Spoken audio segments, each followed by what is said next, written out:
Good morning and welcome to Light Reflections from First Friends. We are glad you have chosen to join us for this virtual worship service and hope you find it beneficial to your spiritual journey. We consider this an abbreviated version of our in-person meeting for worship for those wishing to join us from a distance. If this is your first time joining us, First Friends is a thriving, progressive Quaker meeting in the city of Indianapolis, Indiana. We consider ourselves a loving, inclusive, joyous gathering of people seeking to know truth under the leadership of God's Spirit.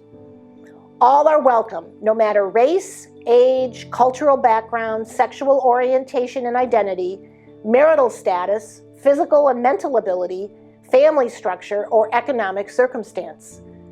Our hope is that through this worship experience, you will discover our faith community is unlike any other, where silent meditation is as important as the spoken word, where we emphasize the importance of one's personal encounter with the divine, and where we seek to support one another as we discover truth together.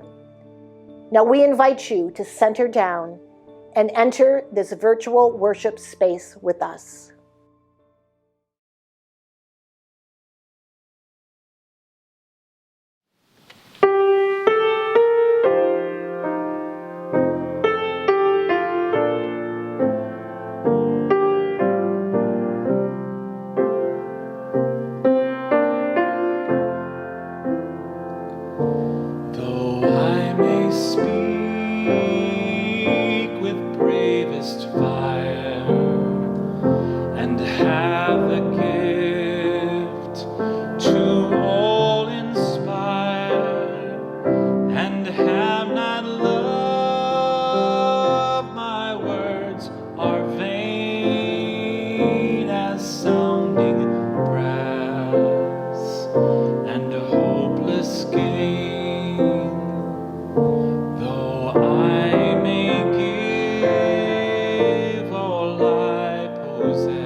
Good morning, friends, and welcome to Light Reflections. Our scripture for this morning is from Luke 6:27-28 from the Voice translation.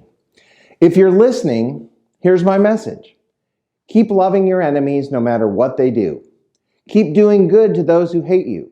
Keep speaking blessings on those who curse you.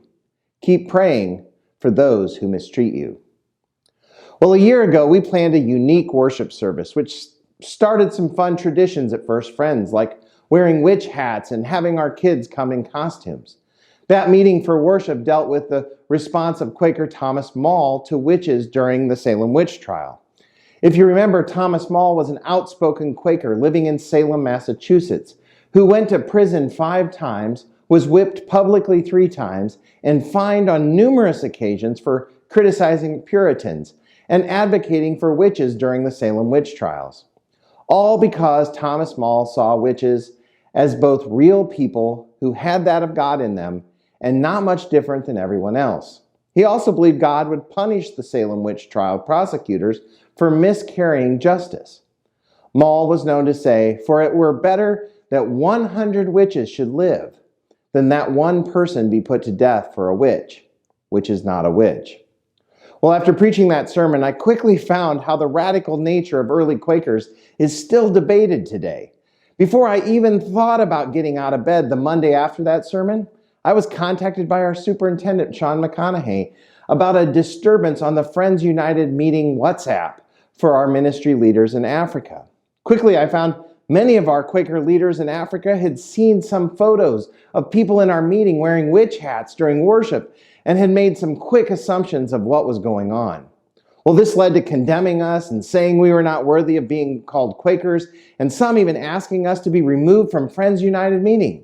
Even our Facebook page had leaders writing condemning remarks on our playful photos from that Sunday.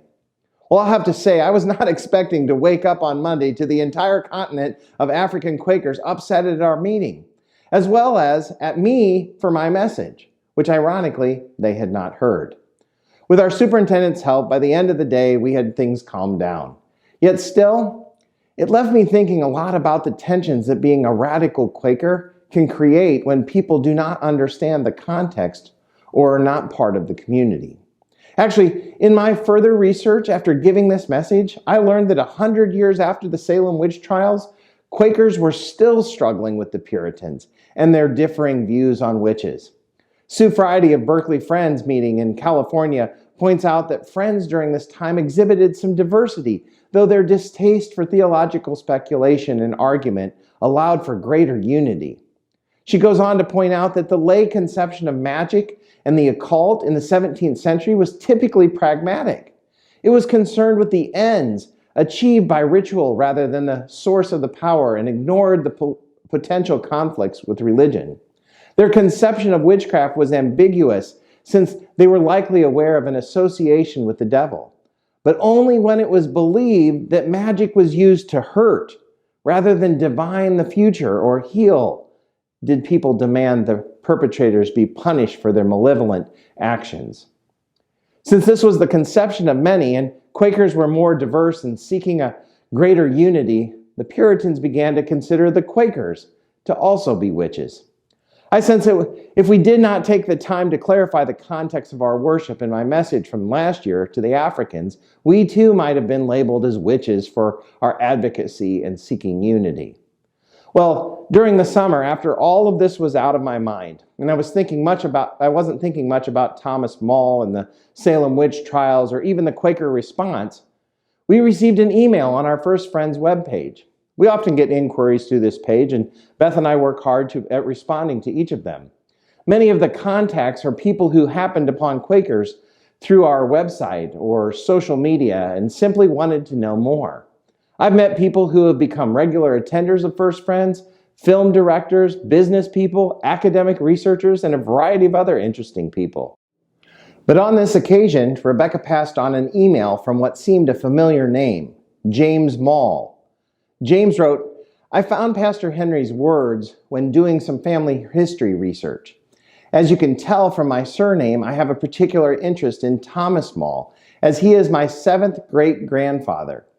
I have written a biography about him, and your summary of his life is well done.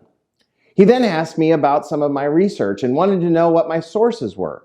This led to an entire day of correspondence with James Maule. We shared several emails where I explained my research only to find that the works that I quoted were actually James' research, which he had done for the New England Historic Society. Soon James was sending me a bibliography of books and insights to other resources. He said there was a growing interest in Thomas Maule because of a renewed interest among Americans to understand the Salem witch trials. Well, I was in research nerd heaven. Then James shared with me that in 1996 he had written a biography of Thomas Maule, which included most of his known writings. He told me that the biography was a response to requests from various relatives for reprints of Thomas Maule's writing. This was back when the only way to see a copy was to go to one of the handful of libraries. This project grew and grew into a rather comprehensive book, which James said he would send me when he returned to his home after a trip he was planning in the coming days. Well, in a complete surprise, just before I went to bed that night, I received a message that James had put a copy of his book in the mail for me, and I should receive it on Monday. Here's a copy of the book titled Better That 100 Witches Should Live by James Edward Maule. I've been slowly digesting this well-researched book, and I found it so insightful. James does an amazing job with documenting Thomas Maule's original words and then summarizing them for a more modern reader. In this book, James includes a chapter on Thomas Maule's most controversial book, which happens to be titled, and are you ready for this? Truth Held Forth and Maintained According to the Testimony of the Holy Prophets, Christ, and his apostles recorded in the Holy Scriptures. Now that's a title, and how ironic since we've just spent several weeks looking at prophets. Well, the book is actually a thorough defense of the Quaker faith against the Puritan faith in Thomas Maule's time. In 260 pages and 38 chapters, Maule wrote his controversial treatise. He was clearly aiming his words at the Puritans and showing how his theological assertions as a Quaker contradicted their beliefs. For a Quaker, this is a wildly doctrinal and dogmatic book. He went at everything from Sabbath to baptism. But in chapter 29, he finally hits a sore spot for the Puritans as he decides to discuss witchcraft. At that time, it was considered the most interesting chapter of the book, and probably still is today.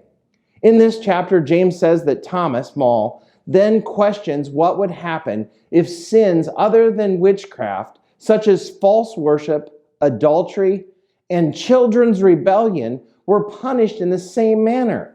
He concludes that execution of 2/3 of the people would be required under spiritual prescriptions, but cautions that none of the accused, including those accused of witchcraft, should be executed, relying on Christ's command to love one's enemies. Yes, you heard that right. Thomas Maule compared witchcraft to children's rebellion. Think about that one. Well, James goes on to explain that Thomas Maule suggests that perhaps some of those called witches were in trouble from other circumstances, things they may not otherwise have believed, even to the extent of deluding themselves that they were witches and permitting themselves to be executed. He even suggests that persons who wanted to die but who faced the prohibitions against suicide would confess to being witches in order to be killed by others. Maule even relates that some of the accused told him that they were in trouble of mind, and after being accused by the specter or devil-turned-informer, they felt beside themselves and out of the natural understanding. After hearing that those who did not confess were executed, these accused were urged to confess themselves as witches and did so. Finally, Thomas Maule asked the big question: how does one distinguish a witch from someone that's not a witch? And his response is that divine wisdom is the key. I find it very interesting that at this point, Thomas Maule then turns his treatise on considering the mistreatment of the native people of the land, which he labeled the judgment after judgment that befell New England. For what all we have learned in the past couple of months, Thomas Maule was a prophet in his time. He sought kindness and justice and righteousness and truth in our land and brought a message of warning and guidance and social justice for all humanity. And reading his book, he was both a radical and devout Quaker. He also believed and taught that a true church acknowledges its weaknesses and inabilities, but rather than remaining in a constant state of confessing sinfulness, its members accept God's grace and do what is required of them by God. Well, returning to Thomas Maule with the help of his great-grandson to the 7th generation, I'm still hearing his prophetic message for our time. I think we still have witches today, and I'm not talking about those who may use the term witch to express their interest in a spiritual realm or the many facets of a healing eco-spirituality which they acknowledge to be a sacred spring coming from earth herself. I know Quakers who also consider themselves witches in this sense, but I'm not talking about them. I'm talking about the people we make out to be witches today, that we torture, that we ridicule, that we make our enemy, that we lack an interest in hearing or knowing their story, and instead want to rid ourselves of their presence. We must ask ourselves, who are those people for us today? I think if Thomas Maule was around today, he might say the same thing he said to the Puritans, to us, about how we treat people from political parties we do not support? Could it be that we are just making a witch out of someone who votes different than us? Just ponder our words and actions about our leaders. They too sound familiar. I think I've heard the name Nancy Pelosi or Hillary Clinton given the label witch, and in the same sentence, a hope for them to be burned at the stake. As well, on January 6th, we saw some folks bring a lynching stand to the Capitol to hang Mike Pence. So not only do we do this to each other, but we do this to our leaders as well. Or maybe we make the disabled or the neurodiverse or the elderly or the homeless or the foreigner into our witches, wishing they would simply be removed from us or at least out of our sight to make us more comfortable and even more successful. I know we've made witches out of the LGBTQ community. That's a fact. A couple of weeks ago, my family and I visited the Clinton Presidential Library in Little Rock, Arkansas. There I was reminded of what happened back on October 6, 1998, which I believe began to get our attention in this nation regarding LGBTQ people. That was the night Matthew Wayne Shepard, a gay American student at the University of Wyoming, was beaten, tortured, and left to die. I remember watching the news and being horrified by this act of violence. Or let's go back a little further to December of 1984, when 13-year-old Ryan White was diagnosed with AIDS right here in Indiana. The outcome had many turning Ryan in our state and around the world into a witch on national television. Some literally wanted him to die because they did not understand what was going on, that AIDS was not just a gay disease or God's judgment. Ryan White was the lightning rod of Puritans who completely missed what was going on. Well, 39 years later, friends Abby and Dr. Jason White here at First Friends are still trying to get our attention so that we don't make the LGBTQ community into our modern day witches by helping us be more aware and welcoming and knowledgeable and ultimately allies instead of destructive in our words and actions. And like Thomas Maule, who was realizing this about the mistreatment of Native peoples, we must look at our xenophobia, our racism, our misogyny, and ask ourselves how we are still making witches of people that are no different than us. I'm sure I've missed some grouping in this, but I think you get the point. Thomas Maule is still speaking to our condition on this day, October 29th, 2023. We need to consider our Puritan ways and ask ourselves who we make out to be witches in our lives. So as we enter waiting worship this morning, I ask you to ponder the following queries. Who are the people I treat like witches in my life? How could or does my prophetic voice or actions speak up for someone being treated as a witch in our society today? And how might I accept God's grace and do what the divine requires of me?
A neighbor, were you there? Were you there when I needed? A neighbor, were you there? And the creed and the color and the name won't matter, were you there? I was hungry and thirsty, were you there? Were you there? I was hungry and thirsty, were you there? And the creed and the color and the name won't matter, were you there? I was cold, I was naked, were you there? Were you there? I was cold, I was naked, were you there? And the creed and the color and the name won't matter, were you there? When I needed a shelter, were you there? Were you there? When I needed a shelter, were you there? And the creed and the color and the name won't matter, were you there?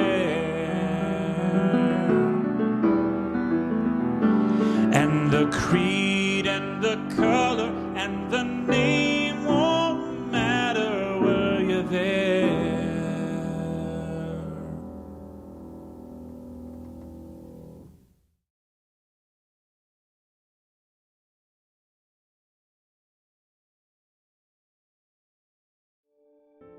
We close this time of worship with a Quaker prayer. God, open our eyes and unstop our ears, that we may see your light and may hear your heartbeat, reflecting and resounding within our chests, in those of all our neighbors, near and far, in all creatures and plants, and in the ground we walk upon.